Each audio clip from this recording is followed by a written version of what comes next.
be back doing the lunchtime videos for you, the live streams here at lunch. Only have about maybe 20 minutes today to do this one. Cut a little short on time. Instead of doing the 45-minute ones that I normally do, we're just going to do about a 20-minute. Want to thank Think Media Podcast. I left the link down in the description for you. Did an interview a couple of months ago in Vegas, and they finally have that edited and uploaded. And I've watched like the first half of the interview, and it is excellent. It's probably one of the better interviews that I have done for another channel. It was a great discussion, and I can't wait to finish the video to see how the rest of it goes. But I left a link down in the description for you, and I'll probably end up posting that over on the community page as well.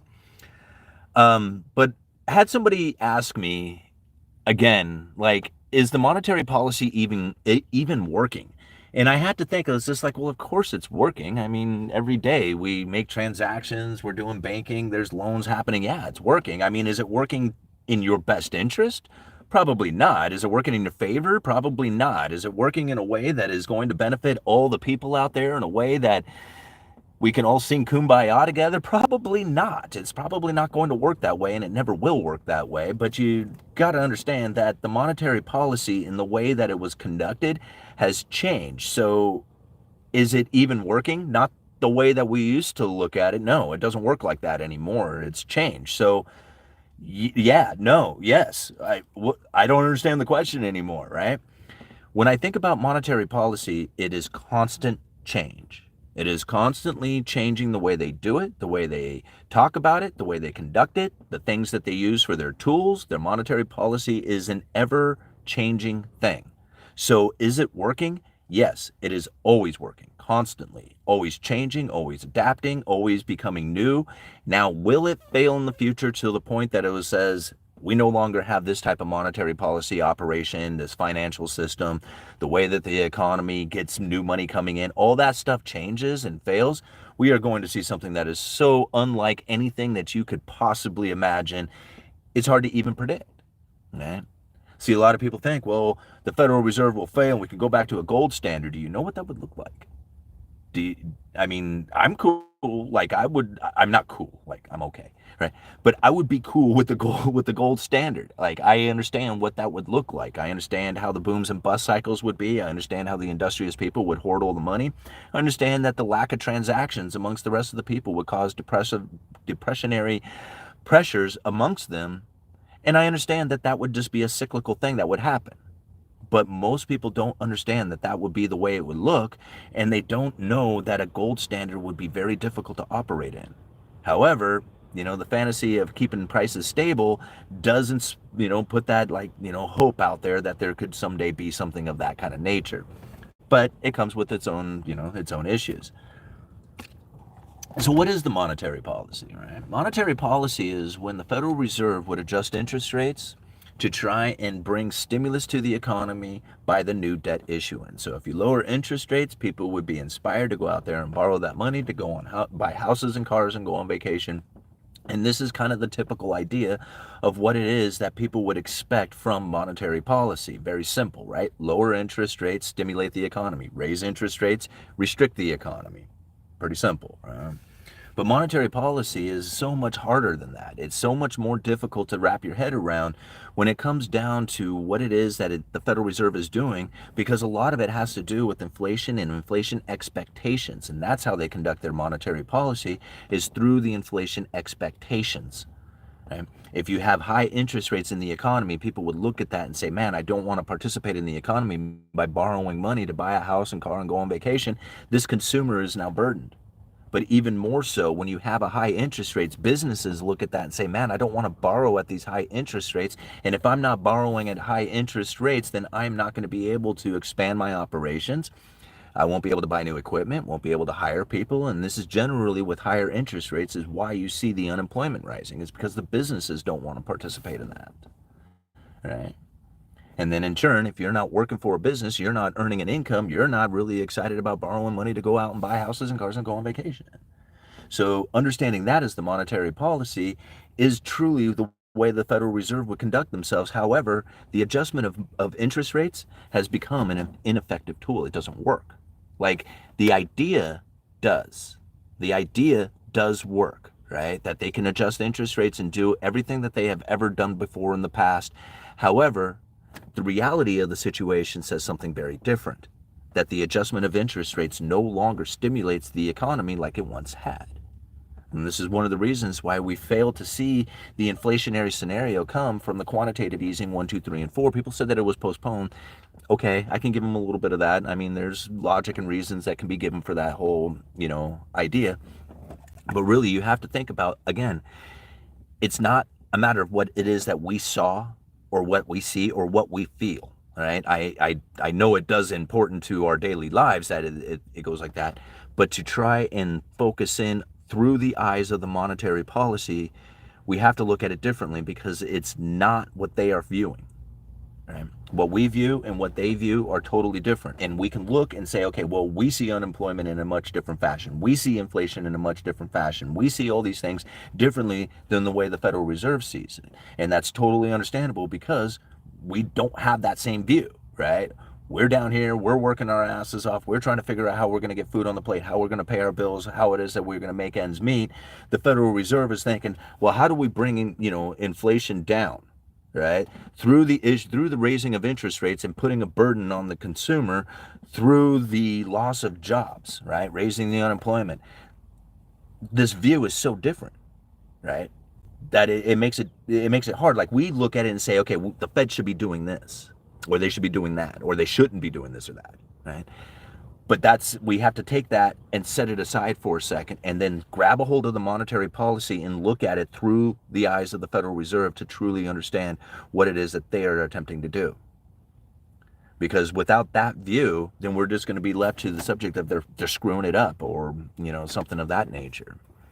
Now, understanding that they had an inflation expectation that was running persistently too low rather than too high, and that was interfering with their monetary policy, now we have to understand, well, why was that interfering with the monetary policy? I mean, a low inflation should be good. People would enjoy low inflation.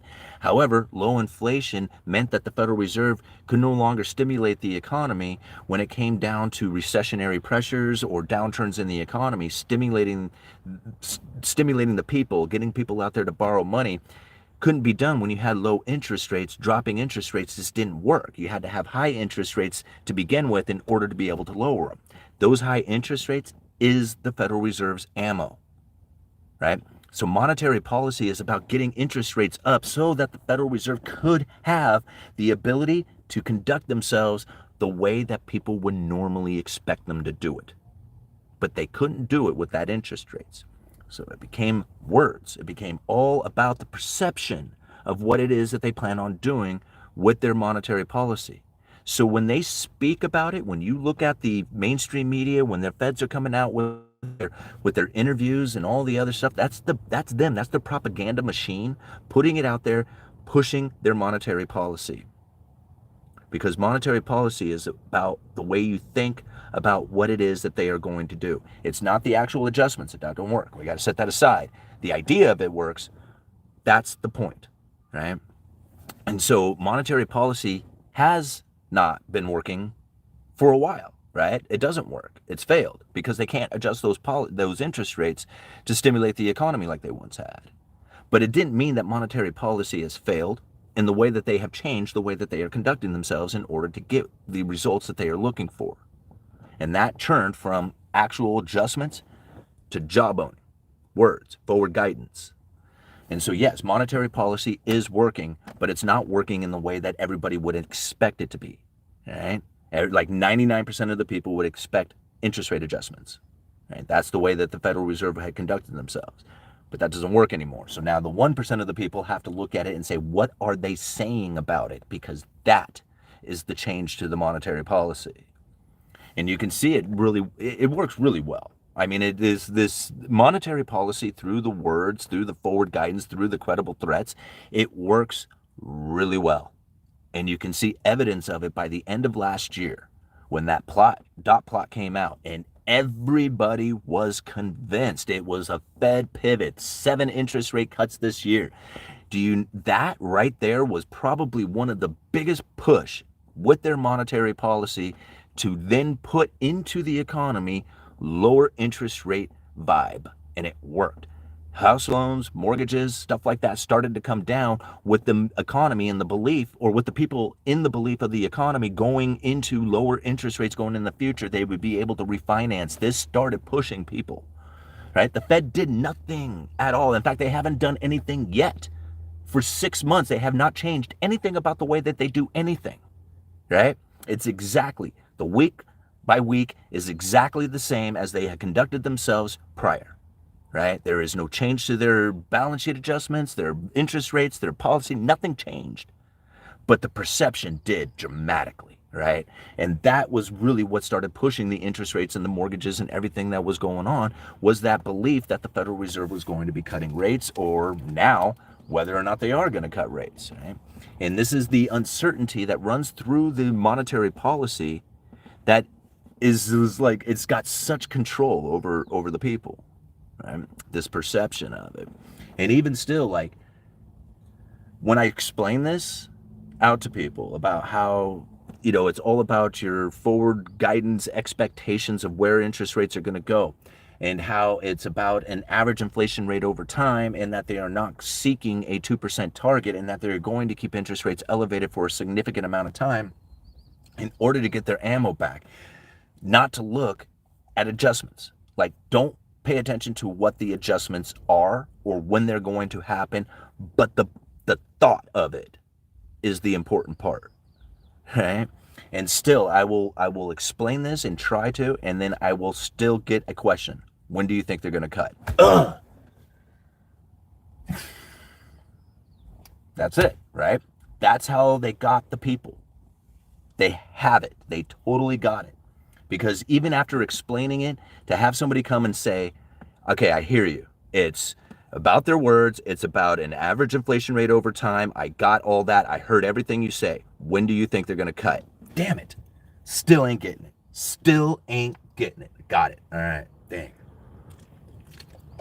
I have to work harder. I just have to work harder at being able to explain this so that the people would be able to understand that when they are looking at the news, when they're looking at the statements that are coming from them, it's propaganda. Literally, like if you're reading it out of a newspaper, if you're watching it on a news article, if it's anywhere other than directly from a Federal Reserve document or speech, it is propaganda. Straight up. It is trying to conduct the way that you are viewing it. And they have it good.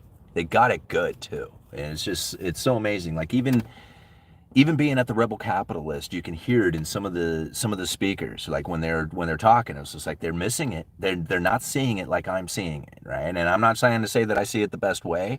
What I'm just trying to say is just like I figured this out through their own words, not through the words that they're trying to put out there for the people to listen to, but to the words that they use to the other bankers, right? And it's difficult. You got to really break through this stuff, break through their language, try to figure out what it is that they're trying to communicate through it, understand where their problems were and how they did not want to communicate their problems to the people, right? They had to make sure that was very quiet. Like they lost control of monetary policy. Do not let anybody know that, right? Whatever you do, they have control of monetary policy. No worries about that. But when you go through their documents and you listen to them talk about how they don't have ammo anymore or trying to get their ammunition back, it's just like, I could see it. They lost the ability to conduct it the way they did, but they totally kept it through the perception that they can. And it's so difficult to try and break somebody's subconscious understandings of what it is that the Federal Reserve is doing, how the government works, and all this other stuff, so that you can set all that aside to see what it is that's truly taking place within the Federal Reserve's monetary policies. So is it even working? Absolutely it's working. Is it working the way you think it is? Nope, it failed. It failed. So it's yes and no. Like you got to really understand why it failed and why they changed the way they do it. And everything that they changed is all about how you perceive the way that the monetary policy works. It is so strange to think. Like it's literally discussing how, let me see. Oh, here's a good way. Here's a good way of doing it, right? I guess this is a good way of describing it. It's like being in a car that no longer has an engine that's running. Like you could hit the throttle, but it doesn't do anything, right? But you're coasting. And because you're coasting, in a sense, let me see if I got this right. I'm trying to make up this analogy on the fly here, right?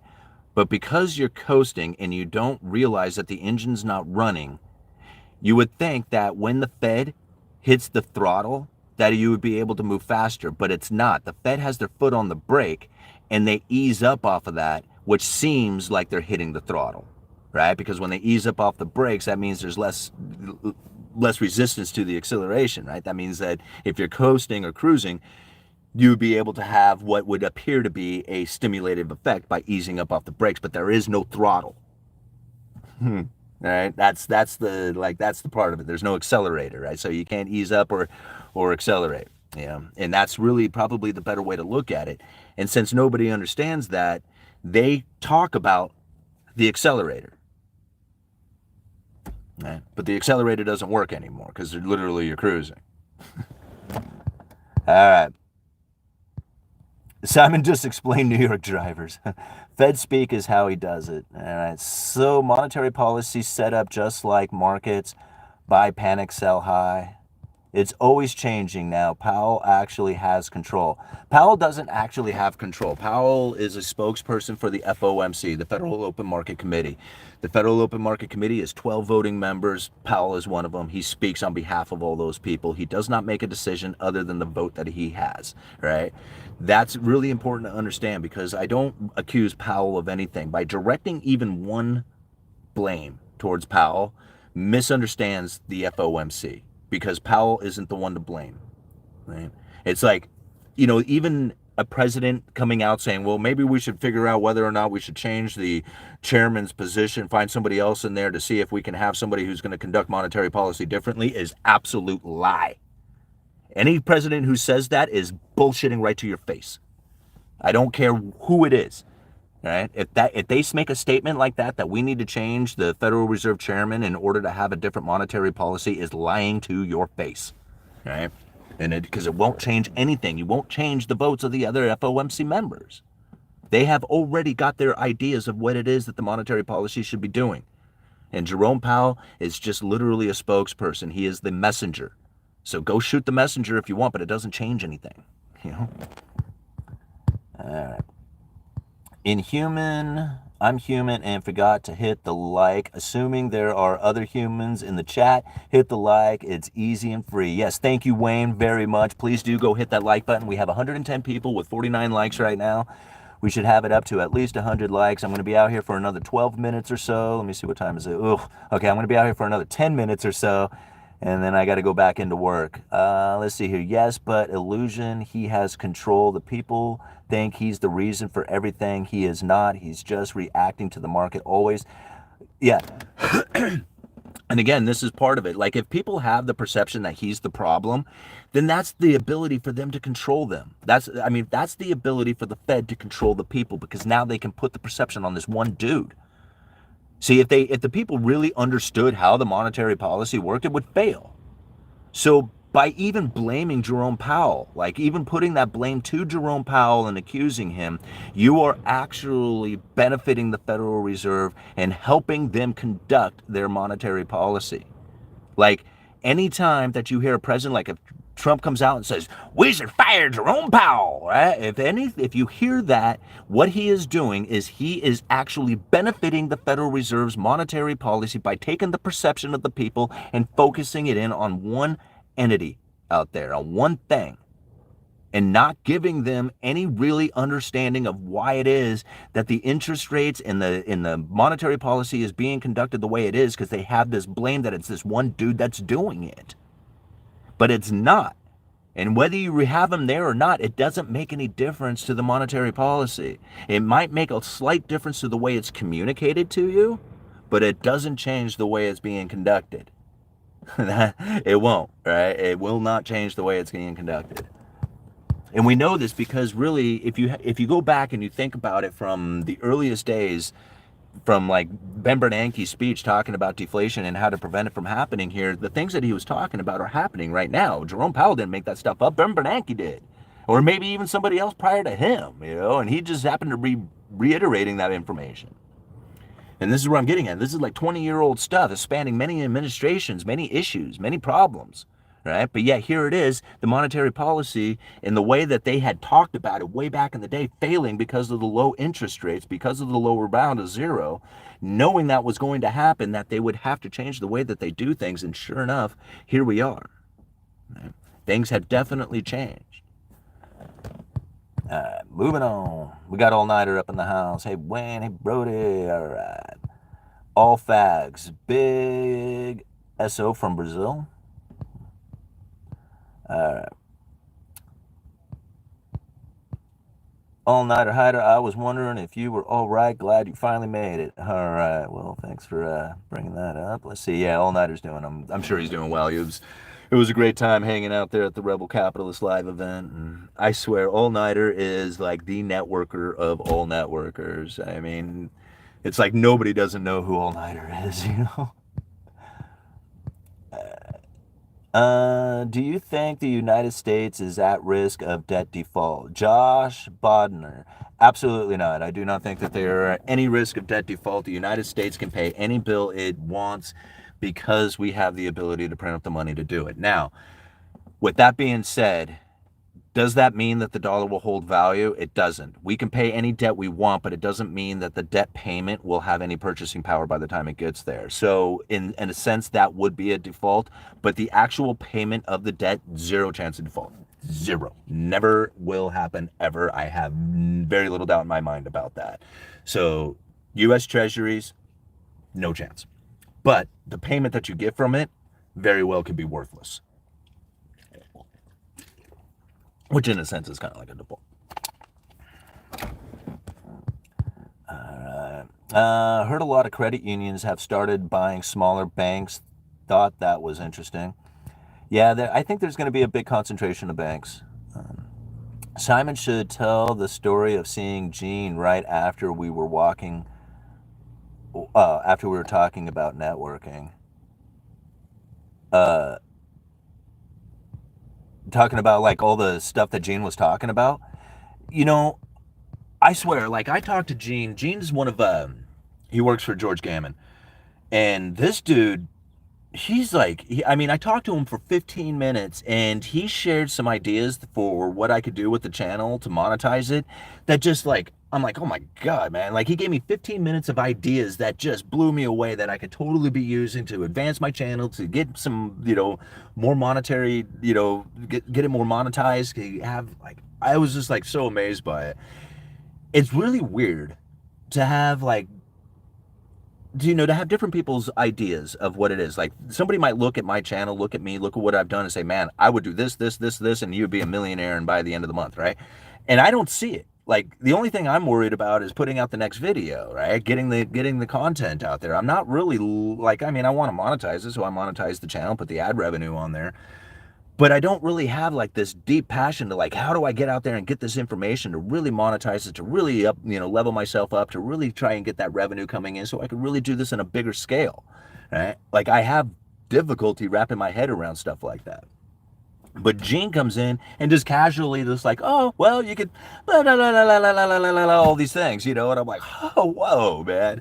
So I need to get a hold of him. And have more conversations with him.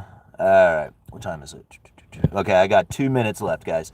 All right, all-nighter. Simon was complimenting me on networking. Then Gene and I say hi right after Simon and Gene walk past each other. Perfect timing. Yeah. The dollar value is so far from falling. Yeah. This way it is right now works. If it isn't broke, don't fix it. Well, the thing is that it's always in a constant state of breaking and fixing. Like it's a constant state of manipulation and changing to the way it is being done, because they're like, if they just conducted themselves like, oh man, we don't know what we're going to do when we run to the lower bound. We better not, I guess we'll figure it out when we get there. No, like no way. They already know that the thing is going to break at one moment. It's going to hit here at lower bound of zero. We're not going to be able to do anything about that as far as being able to adjust monetary policy through the interest rates. That's okay. By that time, like we know this, 15 years ago, we know that this moment's going to be here, right? Or 10 years earlier.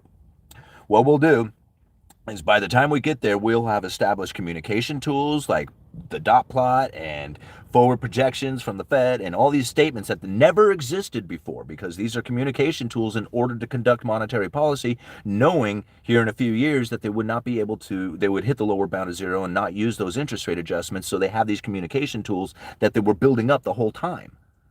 Right? Like you can see it, like in their own words that they said this. This was a great speech coming from Jefferson Phillips, did I get that right? Just a few weeks ago out of the Federal Reserve, talking about this exact thing, like years ago, how we were going to use monetary policy through these communication tools. How do we set up and establish these communication tools to conduct our monetary policy when we hit the lower bound of zero? They knew this was coming. This is what blows me away. People are like, man, they're reacting. No, they knew. They reacted a long time ago and started establishing the tools that they need to deal with the fact that this was coming. This was, again, spanning administrations, spanning problems and deficits, problems that people were facing that they want to blame on administrations or wars or, whatever, hurricanes. It doesn't matter, right? All that stuff was incorporated into the monetary policy ideas from years and years and years and years ago. Right? And this is so important to understand. Like, once you wrap your head around it, once you see it, you don't unsee it. Like, there's no undoing it. Like, once you dive into it, once you break it, once you got to get through that subconscious beliefs that you have already, established from time that you were a little tiny kid, right? Once you get through that, it's very difficult. But once you do, you see it, then you don't unsee it. It's just there. It's obvious to you. And when you hear the words coming out on the Federal Reserve through the mainstream media, you can see right through what it is that they are saying to the people, that what they believe, and then you can hear exactly how it is that they are conducting their monetary policy. Right? You get it. You're like, man, everybody else just picked up 2% target, but he said 2% goal, which means keeping inflation moderately above 2% for some time, because they didn't say target. He said goal. He said 2% over time. He said 2%, whatever. And when they do use target, you got to understand the target itself is an average inflation rate over time. It's called flexible average inflation targeting. Right? There is no 2% target. It doesn't exist. The Fed doesn't even give a shit.